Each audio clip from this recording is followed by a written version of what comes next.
Basic storylines are quite predictable. You show off a setting, you introduce some new characters, you bring along some kind of problem, and then you spend the rest of the narrative trying to solve this problem. It's been this way with books and movies for many years.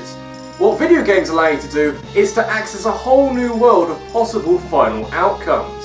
Because who says that the damsel in distress should be saved by the end of the game? Why end the game off on a high note when you can kill everyone important to the plot instead? Alternate endings are like a creative brain dump, where story writers pluck scenarios from the deepest, least tapped parts of their minds and make them a potential ending to their game. You almost certainly shouldn't take them seriously, as not only do they not accurately represent how the game's supposed to end, but they're also not canon within the series. You can try and fabricate a series of events that make it work within the franchise, but no, just don't, it's not worth it. And if there's an entry on this list that you don't agree with, remember that that's entirely your fault. If you'd have talked to that NPC a few more times, got that item earlier, and not generally sucked balls at the game, we wouldn't be having this conversation. And number one would be the ending where Romeo and Juliet travel to Jupiter to eat strawberries made from graphite. Did no one tell you about that ending?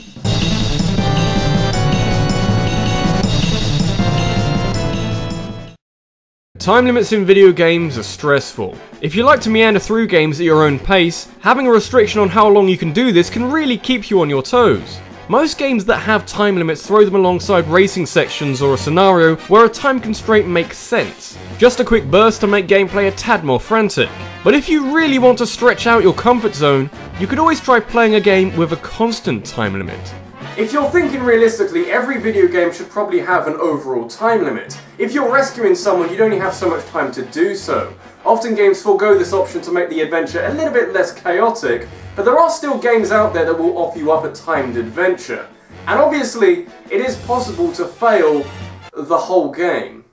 Seeing Terminator obliterated by the Mooney Majora's Mask is one thing. Frankly not so bad because the time limit is quite short and it repeats itself anyway. But the 30 days given to rebuild your ship and escape Hocotate in Pikmin is very different. Olimar's life support system can only stave off the deadly oxygen for so long, and it's your goal to get on with things so you don't have to worry about that. There's 30 parts to find, so as long as you get an average of 1 a day, you'll be fine. Of course, if you don't, you'll get a less than perfect ending, depending on just how bad you did. Get most of the ship parts and you'll scamper off the planet without the sense of victory the best ending gives you.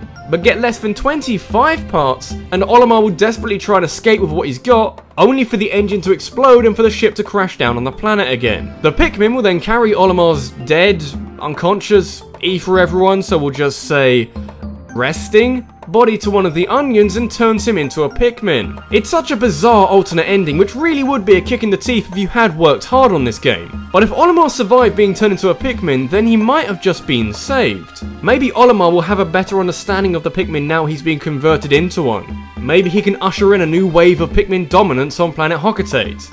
Or, you know, he could be dead.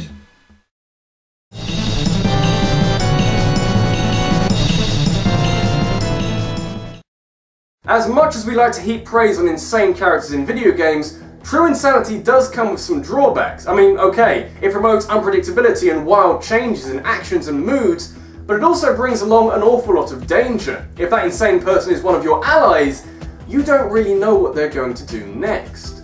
Which is part of what makes Trevor from Grand Theft Auto 5 such a fascinating character. When the two other playable characters are so much more level-headed and more your stereotypical get shit done type of guys, Trevor stands out as the physical representation of all those GTA rampages I'm sure everyone's been on before.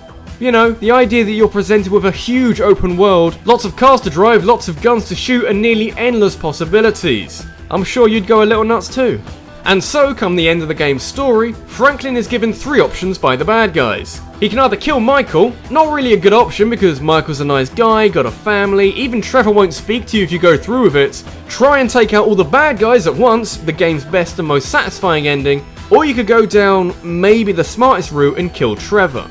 I mean, you love him and he's the star of some of the wackiest moments in the game, but realistically and given the choice, he's not necessarily someone you'd want to stay alive.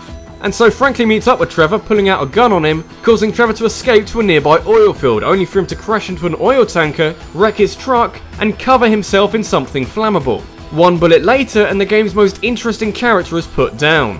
Not as depressing as killing Michael and not as satisfying as the best ending, but an ending that still manages to make just a little bit of sense.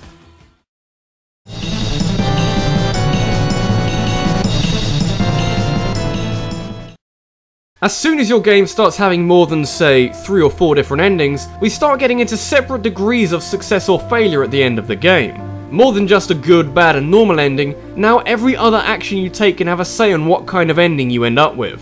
And in a game like Heavy Rain, where certain points in the game are kind of important to what you ultimately end up achieving, things can get out of hand fast. And yet it is still possible to finish Heavy Rain with a somewhat happy ending. The origami killer is behind bars, families are being rebuilt, and life is starting to get back on track. You've managed to find the light at the end of a very dark tunnel. Nice work. But because Heavy Rain likes to punish certain failures you might have during the game, it is possible for things to go far worse. You could feasibly end up in a scenario where a bunch of main characters die, including Ethan Mars' son Sean, whose kidnapping structures most of the game. The origami killer gets off scot-free, and Ethan is framed instead for his son's murder, leaving him to hang himself out of helplessness in his prison cell. Hell, even the member of the FBI assigned to the case can either overdose on his drugs, or die and get absorbed into the virtual reality glasses he was using. No one is safe if you suck balls at Heavy Rain. Each character's endings are mostly independent of one another, so you can get the worst ending with one character and not necessarily get a really bad ending with another one. Even so, it's amazing how poorly things can go, how every teeny tiny part of this game can go horrendously wrong if you let it. You don't see that in video games too often.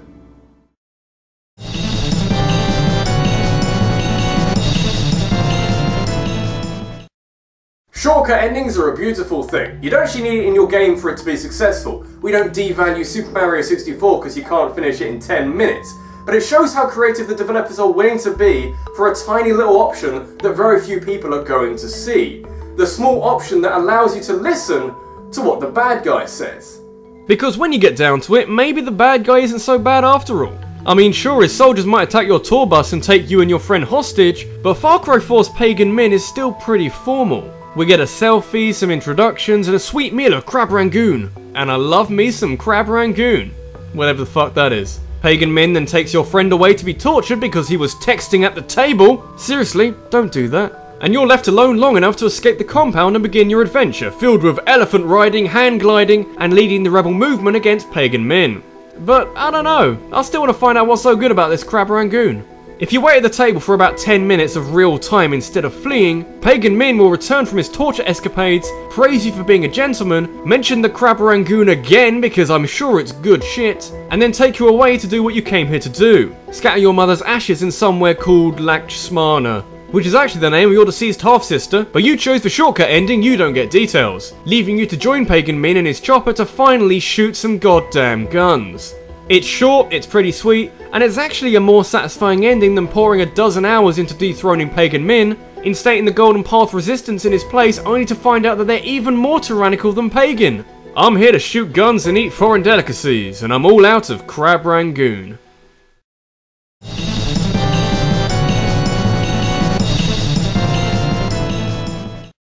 For an alternate ending to really stand out, it does help if it's not in the general tone of the game.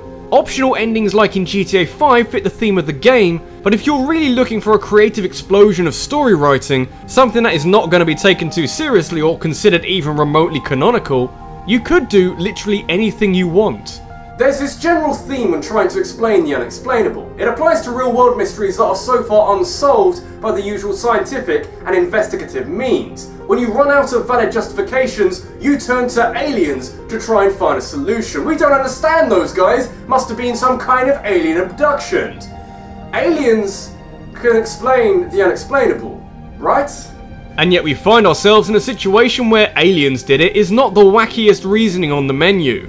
Silent Hill 2 doesn't actually have a bona fide canon ending. Whether this was done on purpose to make the game even more ambiguous is anyone's guess, but each ending doesn't really let James Sunderland leave the town of Silent Hill with everything that he wanted. They range from the reasonably satisfying and the poetically depressing to the downright insane, but there's one ending that quite simply doesn't belong, that sticks out like the most sore of thumbs. All the events of Silent Hill 2, from your presence in the town and the woman who looks an awful lot like your dead wife, to the infamous pyramid heads, all of that is regulated by a dog in a control room.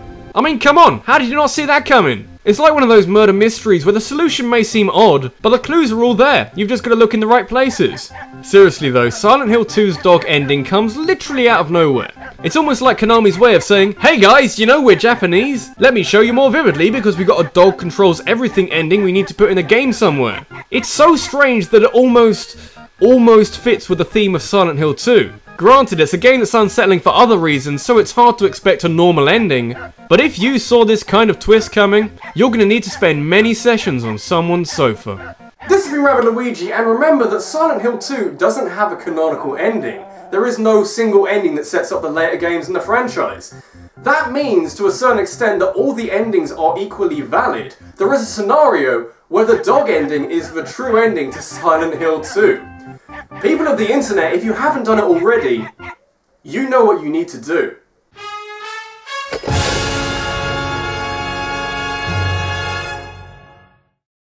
Want to have a say on what I talk about next week? Leave a top 5 suggestion in the comment section below and go follow me on Twitter, where later in the week I'll be compiling the best submissions and setting up a vote over there.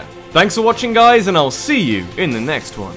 Hey guys, hope you like that. Probably shouldn't point it out, but there hasn't been a lot of Nintendo reps on these last couple of top 5s. I know I did that video on Zelda last week, but we'll just ignore that for the sake of my argument. I don't know, I just get a lot of grief for oversaturating my videos with Nintendo content, as if that's important. Anyway, next week I should have a top 10 ready for Sunday, although I'm losing a day in the week because I'm having a new carpet fitted.